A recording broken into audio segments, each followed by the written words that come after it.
So it's time for us to move on from this lay-by that served us really well for 2 nights just outside Bamborough. We slept 2 nights in a lay-by, but I highly recommend it. It was quiet. Yeah. It was a good lay-by. You are ready for a different kind of life. You're shining bold, the wind is cold. You must return to the wild. So yeah, we're going up to Berwick-Upon-Tweed. We're going to have a look around there. Yeah, it's been a bit difficult the last few days because Stu's had to just get out of the way. Just entertain himself, really. Berwick is about 18 miles up the road, so it's just a 20-minute drive. We find a large car park at the top end of town. Stu's literally just uttered the words, "Where do I go now?" Well done. I've got no signal. This is doing my head in. Can you look for the tourist information centre and find it? So how long is it since you've had signal? Since it came into Northumbria, I think. It's been... The 3 networks, terrible. 4, 5, 6 days. Ooh.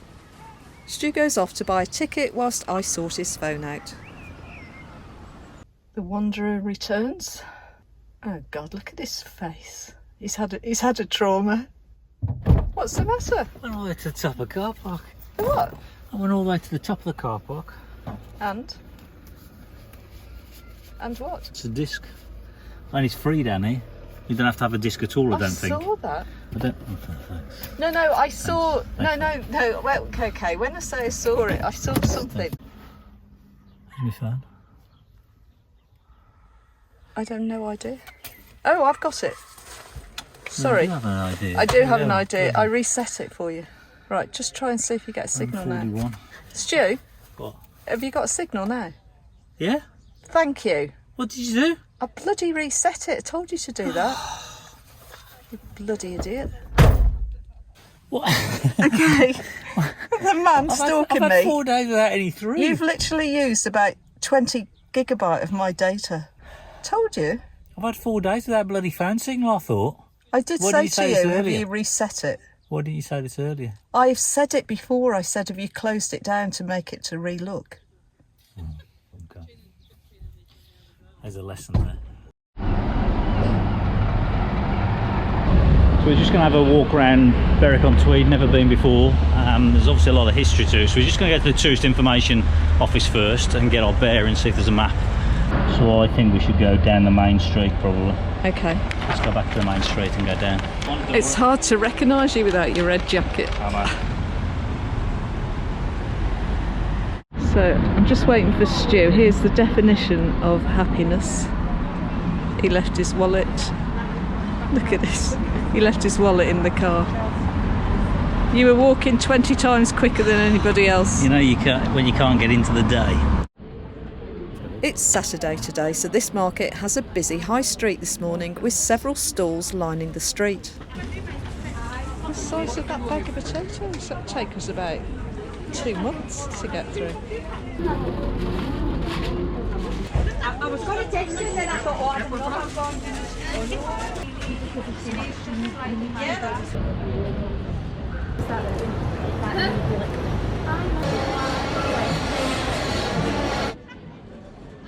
I then have a really strange exchange with a counsellor on the steps of the church.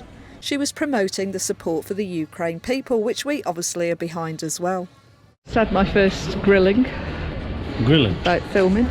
Why? She said it would have been nice of me to ask. I said, you're out in public with the flag, you're bound to be filmed. I did say, you're going to find yourself be filmed if you're stood outside holding a flag. I mean, it's just like, it's not it's not rocket science, is it? She just said, sorry if I seemed offhand, but you think you would ask. And I said, well, I don't need to ask.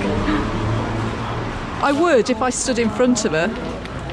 If I literally went and shoved it in her face, I'd ask. But you're out there trying to hand out leaflets, put yourself in the public eye. And as they say, it takes all sorts of people to make a world.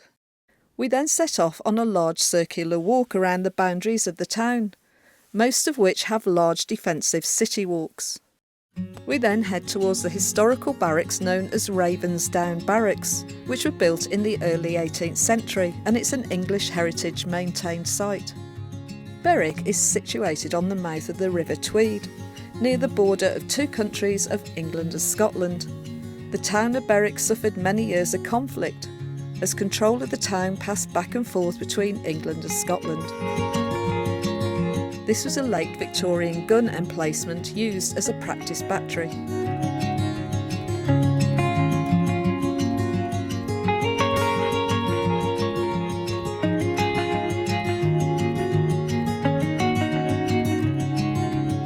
Over the centuries, the town's fortifications were improved finally to what can be seen today, with significant walls and strategic gun emplacements. This is an 18th century gunpowder magazine, and it would have been used to service the various cannon around the fortifications should they become under fire, and it was designed to keep the powder from getting damp. A quintessential English scene of cricket being played out.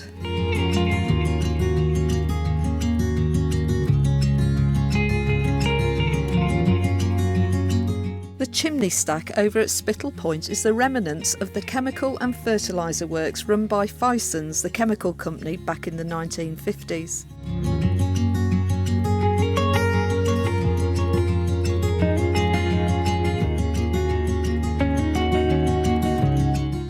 And it looks like the tour cruise had a few people on it today, seeing Berwick from a very different perspective. This Russian gun on the Berwick walls was captured by the British forces in the Crimean War between 1853 and 1856, and it was presented as a trophy of the war.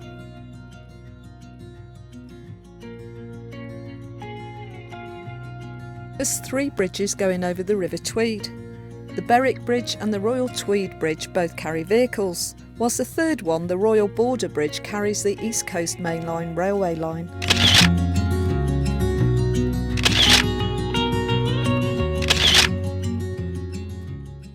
Well, it's time for us to think of a park up, as we're pretty hot and tired from that walk, but we've really enjoyed Berwick. We drive inland quite some way to a park up on the WhiteAdder Water River at Preston Bridge.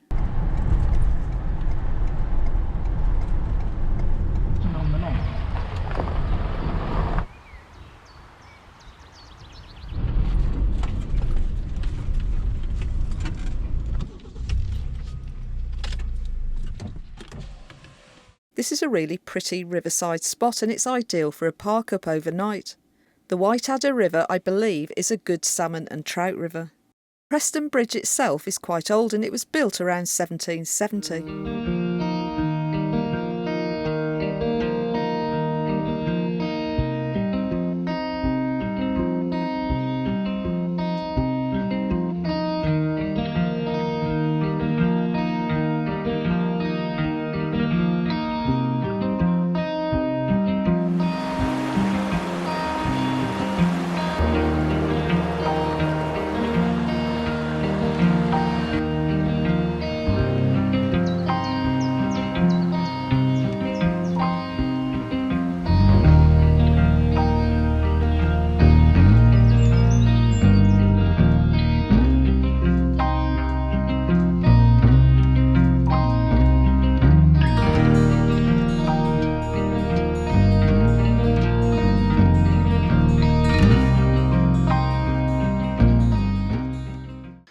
This morning I've managed to do myself some poached eggs. We're using fresh eggs and they've come out really well. We got some from the farm the other day when we were on the coast.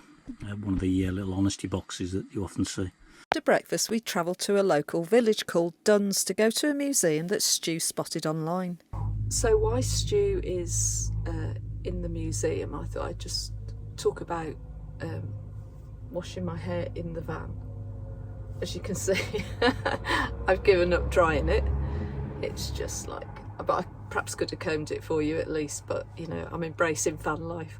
But it's good, it works. We use a USB shower and 2 buckets. And to be honest, I know it's like a bit wild, but it's okay. It'll do. It's the same as the showering really. We've had 2 showers since we've been away, and we stayed on a site, but we still chose not to use the shower because actually if you just have a good wash down, then you're just as clean. Having a shower and washing my hair is not a reason to stop for us at campsite. The only time I can see it is when we need electricity. The water we haven't quite got at the moment, we're buying it. We've just downloaded an app that tells you where you can get water from, so, you know, we're doing all right. Off-grid, free camping, because I know some people take exception to wild camping. There is the argument that when we go to Ireland, I just have it all chopped off, but I don't think I'll go that far, because I actually don't mind doing it in the van. Here he is, coming out. He must have enjoyed it, because he's been in there quite some time.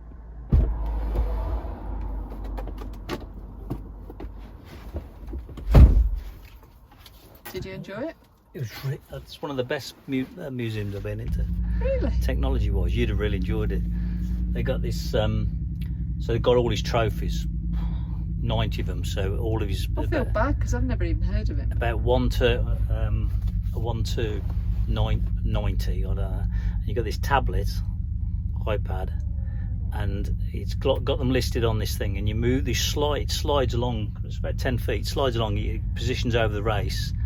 The number, and it knows where it is, and then you press which one you want to know about, and there'll be a film about the trophy he won or whatever the race he was at and all that.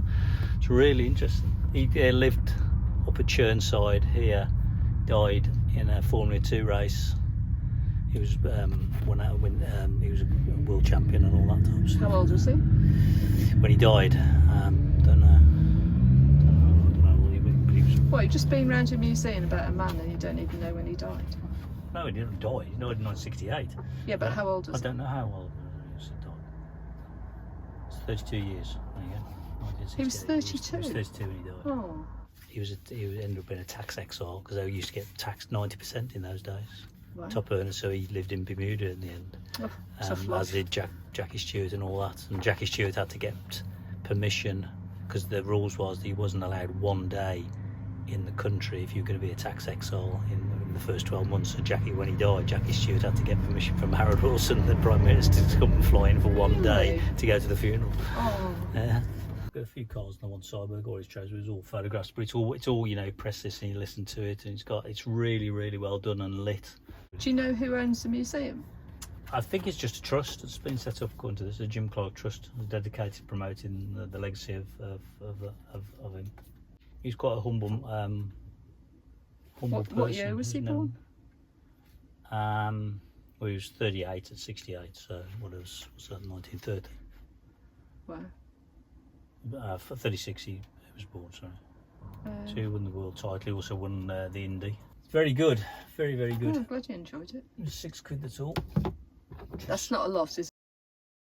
And I would say that even if you're not a motor racing fan, there is an interesting story of a local landowner's son who got into motorsports and eventually went right to the top. I didn't go, but Stu did, and he highly recommends a visit to support it as it was only £6. Stu convinced me to drive a short distance and then take a small walk to an ancient broch. So we're just off for a walk to Edin's Hall Broch. Not quite sure what it is, I need to look up about it. I'm hopefully going to get the drone up and show you from above. But it's an ancient monument that we're going to have a look at. So it's probably a couple of miles down a track and a little boyer through a river valley, so it should be a nice walk. The sun's come out.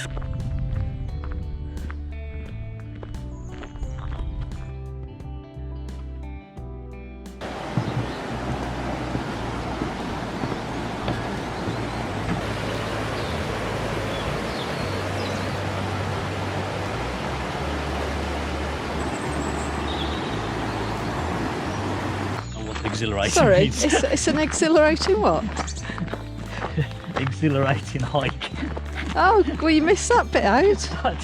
I suggested to Stu we have lunch first, and Stu started off by saying it was a 10 to 20 minute walk, which turned into half an hour, which then turned to 45 minutes. And now it's exhilarating on top of that. And we do this every time we go out about 12:30. By the time we get back to the van, It's like 2:30. I wonder how many people go into their garden mistakenly.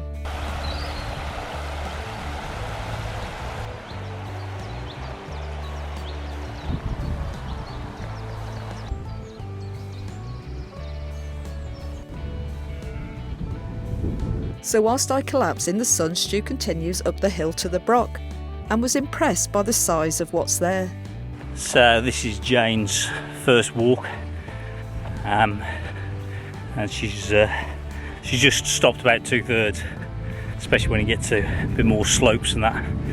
She has quite the energy levels back. So I'm going to go carry on my own. She's just going to sit there and wait for me, have a rest in the sun. So we've walked all the way along here and up here. It's all signposted up to there, and that's over to there, and that's where I've just left Jane the other side of that wall, and that's where there's a footpath marked, and you can get over the wall. There some steps. Oh god, the last bit's a bit of a climb for about 200 yards. The Broch, or roundhouse, is just one part of a complex site. Brochs are a type of roundhouse only found in Scotland.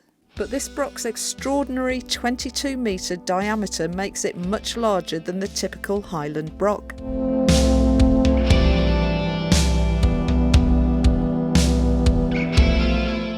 There is a hill front surrounding Edin Hall's Broch. Predates the Broch itself. It was probably built between 2000 and 2500 years ago. The Broch stands in one corner of the fort within its own enclosure, separating this building from the rest of the site. It's thought that the Broch was built in the first 2 centuries AD.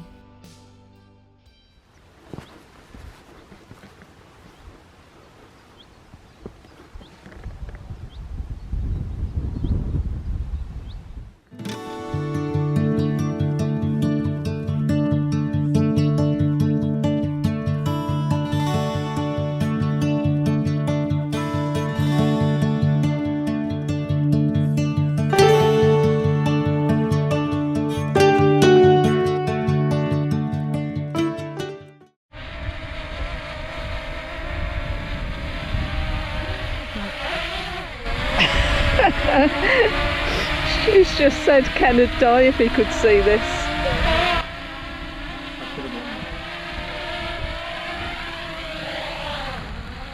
There you go. We then track north enjoying the sun.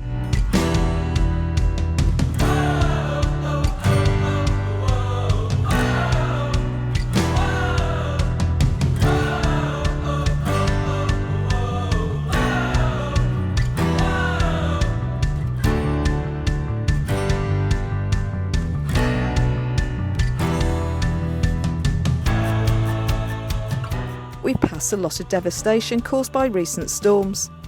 The trees in places are like matchsticks simply blown over and snapped, a reminder of the power of natural forces.